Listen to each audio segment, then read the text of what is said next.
everyone.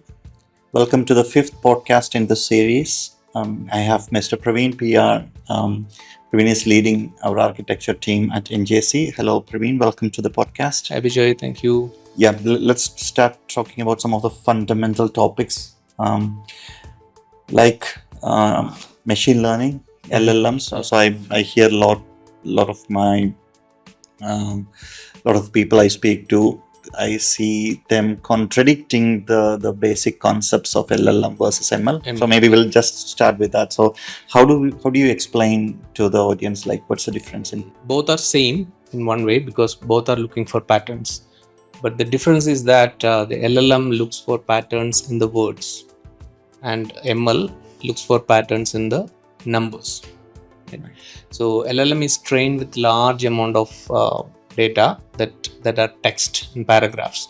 So it understands the words, it understands the sentences, so it can generate things.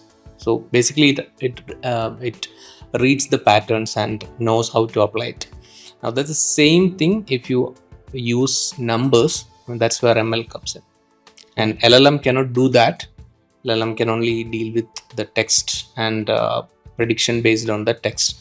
But ML is something that looks at the data, the tabular data that you have provided, and then identifies the patterns. So pattern means in the data you have to say that this is the data that you're looking for, the output that you're looking for. For example, let's say sales prediction data. So you have a lot of historic data and your intention is to find out what will be the sales data for the next month. So your historic data, you provide it to an ML and tell the ML that the sales column is what I'm looking for.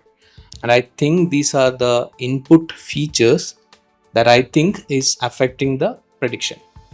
So it will use that your input to find out a pattern, and then it will create a model. And then using that model, you can predict, you can start using and predicting the sales or whatever it is.